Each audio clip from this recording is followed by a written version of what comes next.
it's a completely disorganized mess. And we're seeing that in action. We saw it in the first administration.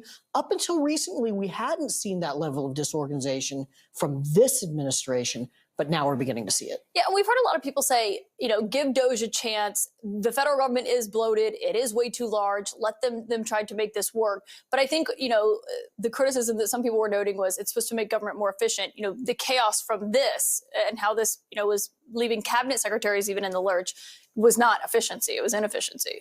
No, absolutely. And I think it was inefficient. It was confusing. It is taking a sledgehammer. It is not really paying attention to how government actually works. And the problem with somebody being in charge of government efficiency who has never actually worked in government, who has never been in any of these agencies, who has never held an elected office, is that the basic functions of what it takes to get anything done, he is going around. And he's going around it, but also not being informed by the people who do this work every day. So I think that it's a very stark contrast when we hear from department or agency heads who are speaking out, because that is even in stark contrast to what's happening in Congress. But Congress thus far has not said anything extremely substantial when it comes to leveraging any level of pushback. And I think that it can be said that across multiple sides of the political spectrum, people want to see government more efficient. They want to get rid of certain levels of red tape. They want the bureaucracy to work. However, we've seen certain changes before. The Clinton administration did this, but they did it in the right way. They went through Congress. They did not shake everything up, see what breaks, and then try to figure it out years later and down the line.